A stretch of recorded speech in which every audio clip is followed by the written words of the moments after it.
The Federal Reserve announced a 0.25% interest rate hike on Wednesday, the first increase since 2018, while also forecasting a more than expected 6 additional hikes this year, as the central bank looks to combat surging inflation and ease concerns about the economic impact from Russia's invasion. Stocks pared back gains immediately after the Fed announcement, with the Dow Jones Industrial Average at 1 point giving up a nearly 500-point gain from earlier in the day. How quickly the central bank will unwind its massive balance sheet.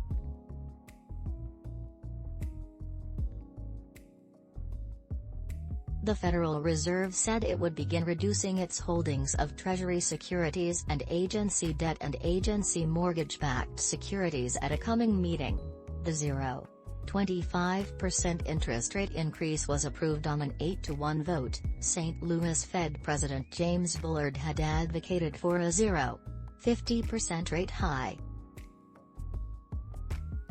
The Fed statement isn't too shocking, says Vital Knowledge founder Adam Crisafulli, pointing out that the language on inflation is strengthened, as one would have expected. More worryingly, he says, the central bank warned that the Russia-Ukraine conflict will have stagflationary implications. Stocks have had a dismal start to 2022, with investors not only whipsawed by the Federal Reserve's tightening monetary policy but also by Russia's invasion of Ukraine.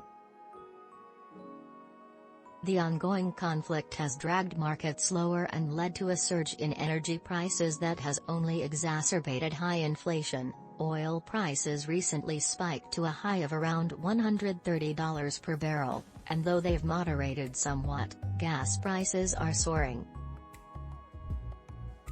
The S&P 500 now sits in correction territory, more than 10% below its record high earlier this year, while the tech-heavy Nasdaq Composite briefly fell into a bear market in recent weeks. Wall Street experts are now warning of rising recession risks, with some predicting stocks to fall into a bear market this year while the U.S. economy becomes plagued by stagflation, high inflation and slow economic growth. Stocks fall after Fed raises rates, plans for 6 more increases this year. Forbes' most Wall Street experts now predict stagflation. Here's what that means for investors and the U.S. economy. Forbes rate hikes are coming in March despite uncertain impact from Russia's invasion of Ukraine. Powell Says.